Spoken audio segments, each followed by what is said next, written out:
Hello, नमस्कार, राधे राधे। स्वागत है आपका अपने यूट्यूब चैनल पर। जैसा कि रिजल्ट्स आ गए हैं और आई होप कि आप सभी लोग सिलेक्टेड होंगे। और इन केस कोई सिलेक्ट नहीं हुआ है तो भी परेशान मत होइए, नेक्स्ट सीआरई शेड्यूल्ड है। अफवाह में मत पड़िए, पक्का सीआरई आएगी। ठीक है, उसकी प्रिपरेशन कीजिए, कोई प्रॉब्लम नहीं है। आज का यह जो वीडियो है वो उनके लिए है जिनका रिजल्ट में नाम आ रखा है। स्किल टेस्ट के रिगार्डिंग, प्रेफरेंस फिलिंग के रिगार्डिंग, एलोकेशन प्रोसेस के रिगार्डिंग है ना। सब कुछ, सभी डिटेल्स इसमें कवर की गई है। आपका सेंटर कहाँ पर होगा, लोकेशन क्या होगी स्किल टेस्ट की। ओके, सो स्टार्ट करते हैं कि नेक्स्ट स्टेज, जैसा कि पता ही है आपको, स्किल टेस्ट है। स्किल टेस्ट में क्वालिफाई होना मैंडेटरी फाइनल सिलेक्शन के लिए। GOW में नोटिंग, ड्राफ्टिंग, प्रेसी राइटिंग आ जाएगी, है ना। यूडीसी में लेटर राइटिंग, टाइपिंग आ जाएगी, तो उसकी प्रिपरेशन करिए। क्वालिफाइंग है लेकिन क्लियर करना मस्ट है। ये क्लियर नहीं तो आपका पास करने का कोई मतलब नहीं। ओके, इन केस कोई स्किल टेस्ट समझ में नहीं आ रहा है, कुछ प्रॉब्लम आ रही है, तो आप मुझे टेलीग्राम पर मेरे पिंग कर सकते हैं, है ना। या आपको स्किल टेस्ट के बारे में कुछ पता ही नहीं है तो फिर तो प्रॉपर बैच ले लीजिए, मैं आपको यही सजेस्ट करूंगा। है। आप टेलीग्राम के लिंक मैं नीचे दे दे रहा हूँ डिस्क्रिप्शन, आप वहाँ से कांटेक्ट कर सकते हैं। ठीक है, उसमें noting, drafting, precise writing plus इसके ये टेस्ट सीरीज, ये कम्प्लीटली कवर्ड रहेगा। एक्सपेक्टेड मंथ स्किल टेस्ट का फरवरी है ना। कंप्यूटर बेस्ड रहेगा, सबको पता है, पर्पस है जॉब रिलेटेड स्किल्स को टेस्ट करना। जैसे आप JOW हैं तो नोटिंग ड्राफ्टिंग ही आएगी आपकी। नोटिंग, ड्राफ्टिंग, प्रेसी राइटिंग, ये आना चाहिए। प्रेसी का मतलब क्या है, 1/3। अब कल को कोई रिप्रेजेंटेशन आ गया तो आप उसको समराइज करके उसके मेन पॉइंट्स नोटिंग में लिख पाओ। ठीक है, this is the point. Skill test की लोकेशन दिल्ली NCR रहेगी, तो इनकेस आप कोलकाता, वेस्ट बंगाल से हैं, आप साउथ इंडिया से हैं, है ना, कर्नाटका, तमिलनाडु, केरला, सो प्लान कर लीजिएगा उस हिसाब से। हाँ, फरवरी में रहेगा। एग्जैक्ट वेन्यू तो आपको एडमिट कार्ड में ही मेंशन मिलेगा। ठीक है, नोएडा सेक्टर 59 तक जाता है और दिल्ली में रहता है, ये दो लोकेशंस होती हैं। मार्क्स कब डिस्प्ले होंगे, नेक्स्ट क्वेश्चन कई लोगों के आ रहे हैं। तो मार्क्स डिस्प्ले होंगे रिटन एग्जाम और स्किल टेस्ट के जो हो जाएगा उसका मार्क्स स्किल टेस्ट के बाद ही दिखेगा आपको। ओके, प्रेफरेंस फिलिंग कब स्टार्ट होगी, तो preference filling will start in February. Candidates अपना इंस्टीट्यूट सेलेक्ट कर सकते हैं प्रेफरेंस बनने के लिए। मैंने प्रेफरेंस पर एक वीडियो ऑलरेडी बना रखा है कि कैसे प्रेफरेंस बनना है। आई विल सजेस्ट कि होम टाउन को ज़्यादा महत्व दीजिए, अगर एक आध लेवल का डिफरेंस है तो, है ना। इफ पे लेवल 1-2 का डिफरेंस है तो फिर तो कोई खास मतलब नहीं निकलता है। लेकिन अगर पे लेवल ज़्यादा का डिफरेंस है तो फिर आप कहीं भी जा सकते हैं, है ना, नियर बाई स्टेट्स, है ना, लैंग्वेज, कल्चर सब देख के जाइए।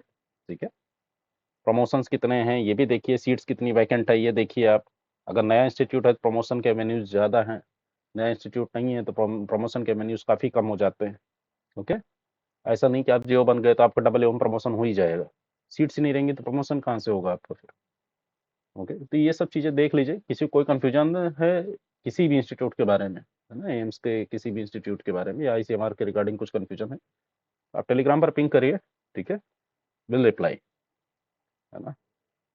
क्योंकि काफ़ी इसमें डिटेल्ड में मुझे पता है, 3 बार ये मैंने एग्ज़ाम दे रखा है, तीनों बार क्लियर भी किया हुआ है, तो प्रेफरेंस भरा भी है। और अभी मैं क्या है, आउट ऑफ स्टेट भी था अपने, तो क्या प्रॉब्लम्स आती हैं अगर होम स्टेट में नहीं हो आप, और क्या बेनिफिट्स हैं होम स्टेट के, या फिर किन पोस्टों पे क्या प्रॉब्लम्स आ सकती हैं, सब मैं आपको बता सकता हूँ। उसके लिए आप टेलीग्राम पर पिंग कर लेना या बता देना, मैं वीडियो ही बना दूंगा उस पर। ठीक है, इन केस ज़्यादा लोगों की डिमांड रही तो। एलोकेशन किस पे होगा, तो मार्क्स कैटेगरी और प्रेफरेंस के बेसिस पर होगा। ठीक है, जब प्रेफरेंस फिलिंग हो जाएगी उसके 7 to 10 डेज बाद आपका रिजल्ट आता है, अगर कोई प्रॉब्लम नहीं रही तो, है ना। और उसके बाद DB का प्रोसेस होता है, डॉक्यूमेंट वेरिफिकेशन होता है आपका। एंड देन कुछ लोगों को रोजगार मेला के थ्रू ऑफर लेटर दिया जाता है, एंड कुछ को डायरेक्टली ईमेल पर ऑफर लेटर सेंड किया जाता है। जिस दिन DB होगा उससे आप 15 से 20 दिन मान के चलिए आप, इतना टाइम लगता है आपके। तो मान लीजिए इन केस आपका कोई भी स्किल टेस्ट नहीं है ना, और आपका रिजल्ट आ गया, जैसे हॉस्पिटल अटेंडेंट में है और कुछ और पोस्ट है ना, तो आप मान के चलिए कि आपके ज्वाइनिंग में अभी 2 महीने का समय है। ठीक है,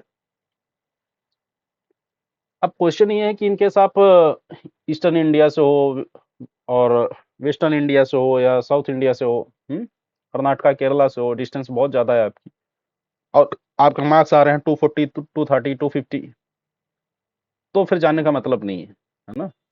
यू आर कैंडिडेट हो आप, and if you are scoring around 270 to 80, then you should appear for the skill test. Plus minus 10 marks की रेंज लेके चलिए आप, ठीक है।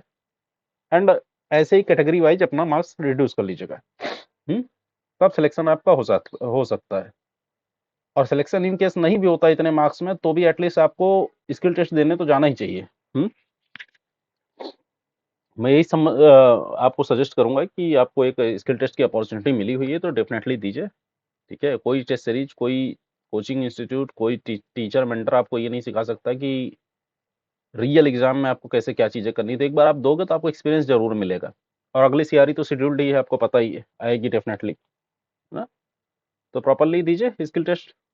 कुछ प्रॉब्लम है, कुछ नहीं समझ में आ रहा है, छोटी मोटी माइनर प्रॉब्लम्स हैं, तो आप टेलीग्राम पर मैसेज कर लीजिए, मैं बता दूंगा आपको, ठीक है। और किसी की कोई प्रॉब्लम हो तो बताइएगा। फाइनल सिलेक्शन का फ्लो ऐसा है कि सीआरई रिजल्ट आने के बाद स्किल टेस्ट होगा, मार्क्स डिस्प्ले किए जाएंगे स्किल टेस्ट के बाद, फिर प्रेफरेंस फिलिंग स्टार्ट होगी फॉर दोज पोस्ट जिसमें स्किल टेस्ट है, and after that allocation will be done. Then document verification notice will be published, after that document verification will be conducted, okay. Then AIMS will upload the eligibility list on their website. If you are eligible, you will receive the offer letter within 1 month or 2. If you are not eligible, then you can put up the representation, okay. If you think you are correct but AIMS has not considered the documents you have submitted, then definitely you can put up a representation, you can send a representation, and AIMS will consider that, okay. I will advise you to not skip the skill test. Fill preference carefully, consider the hometown, consider the AIMS institute, consider the ICMR, consider the recruitment rules, how many posts are vacant, how many posts are filled, okay. Keep the documents ready such that such as caste certificate. In conclusion, यही है कि skill test crucial है final selection के लिए। सभी एमसीआरई aspirants को best of luck मेरी तरफ से। कोई भी कंफ्यूजन है, डिस्क्रिप्शन में टेलीग्राम लिंक है, कांटेक्ट कर लीजिएगा, okay. Thank you very much. जय हिंद, जय भारत, राधे राधे।